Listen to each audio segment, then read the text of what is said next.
Hello साथियों, नमस्कार। आप सभी को एक बार फिर दीपावली की ढेरों शुभकामनाएं। दोस्तों, और बताइए आप लोग कैसे हैं? मेरा नाम विमला पाल। मेरे YouTube channel video with Vimla पर आप सभी लोगों का बहुत बहुत स्वागत है। दोस्तों, मेरा आप लोगों से अनुरोध है कि अगर आप लोगों ने अभी तक मेरे चैनल को सब्सक्राइब नहीं किया है तो प्लीज चैनल को सब्सक्राइब कर दें, लाइक और कमेंट अवश्य करें। और जो लोग चैनल को सब्सक्राइब कर चुके हैं उनसे मेरा यह अनुरोध है कि वीडियो को लोगों में शेयर अवश्य करें। दोस्तों, आज हम फिर आए हुए हैं आप लोगों के सामने एक नई कहानी के साथ में। चलिए हम सुनाते हैं आप लोगों को कहानी। दोस्तों, सुख हो या दुख, भगवान हमेशा अपने भक्तों के साथ रहते हैं। सिर्फ है क्या हमें भगवान पे भरोसा रखने की और अपने लक्ष्य को पूरा करने की। अगर हम भगवान पे भरोसा रखते हैं तो थोड़ा देर सही पर भगवान जरूर आते हैं हमारी मदद करने के लिए। है क्या, एक बार की बात है, एक व्यक्ति था। उसके मन में यह आया कि चलो समुद्र की सैर करते हैं, जिसके कारण उसने एक नाव बनाई और उस नाव को ले जाकर के अगले ही दिन समुद्र में उतार देता है। वह जब समुद्र में नाव को उतारता है तो उस समय वह बहुत खुश होता है कि आज मेरी मन की मुराद पूरी हो रही है समुद्र में सैर करने की।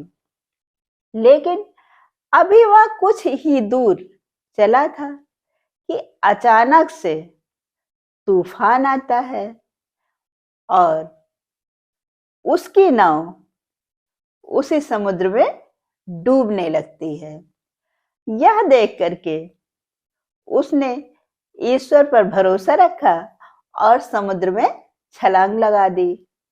क्योंकि उसने लाइफ जैकेट पहनी हुई थी। जब समुद्र का तूफान शांत हुआ तब वह व्यक्ति तैरता तैरता एक निर्जन टापू पर पहुंचा।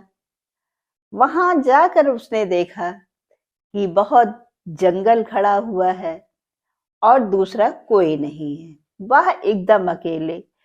फिर भी उसने अपना हौसला बनाए रखा और भगवान का धन्यवाद अदा किया कि वह समुद्र के तूफान से तो बच गया। भले ही निर्जन टापू सही, पर उसका जीवन तो सुरक्षित है। वह वहां पर जंगली घास फूस और फलों को खाता। कुछ दिनों के बाद उसको लगा कि यहाँ बारिश बहुत होती है और ठंड का मौसम है, तो ऐसा करते हैं अपने लिए एक झोपड़ा बना लेते हैं। उसने कुछ लकड़ियों को इकट्ठा किया और घास फूस इकट्ठा करके उसने एक झोपड़ा तैयार किया। जब झोपड़ा तैयार हो गया तब वह व्यक्ति बहुत खुश होकर के उस झोपड़े को देखता और बोलता है कि आज से मैं इसी झोपड़े में सोऊंगा। वह यह सोच ही रहा था कि तभी अचानक से बिजली जोरों की कड़कती है और उसके झोपड़े पर गिर जाती है।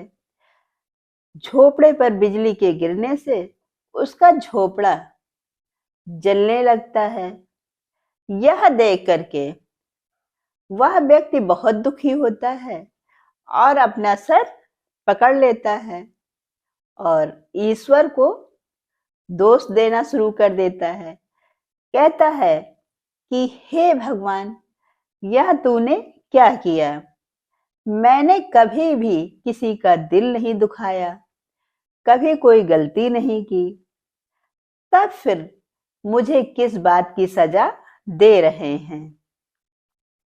एक तो वीरान टापू, ऊपर से इतनी ठंड, मैंने अपने लिए झोपड़ा बनाया, वह भी तूने जला दिया।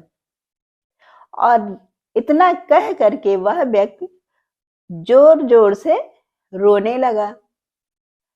तभी वह क्या देखता है कि समुद्र में नाव से दो व्यक्ति आ रहे हैं। वह आते हैं और उस व्यक्ति को कहते हैं कि मैं तुम्हें अपने साथ ले चलने के लिए आया हूं। अच्छा किया तुमने जो अपना यह झोपड़ा जला दिया। इसी की लौ देख करके, इसको जलता हुआ देख करके मैं तुम्हें यहां से ले जाने के लिए आया हूं।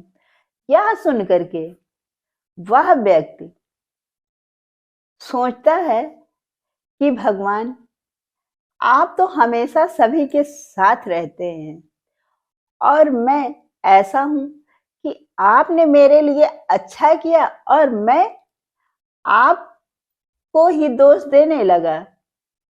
अगर आप मेरा यह झोपड़ा न जलाते तो आज ये लोग मुझको यहाँ से ना ले जाते, क्योंकि इन लोगों ने जलती हुई लौ को ही देखकर मुझको ले जाने के लिए आए हैं।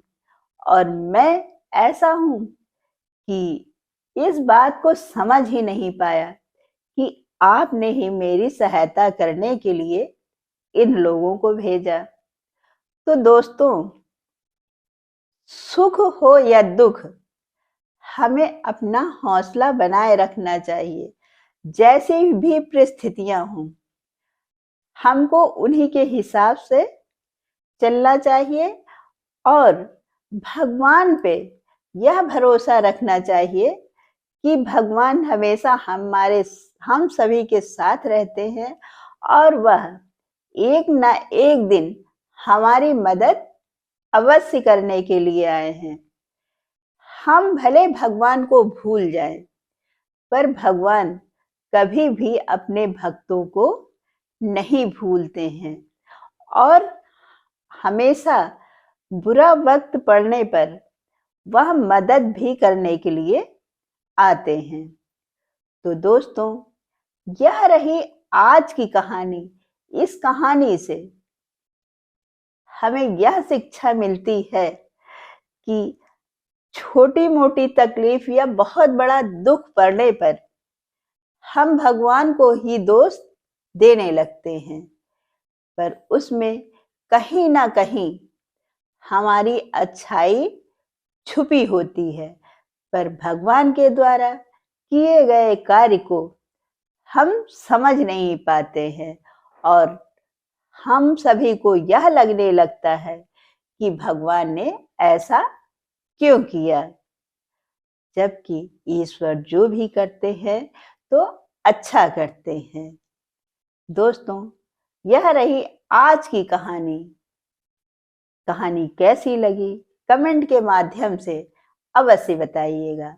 अब हम फिर मिलते हैं आप लोगों से अपनी अगली वीडियो में। तब तक के लिए नमस्कार। जय हिंद, जय भारत।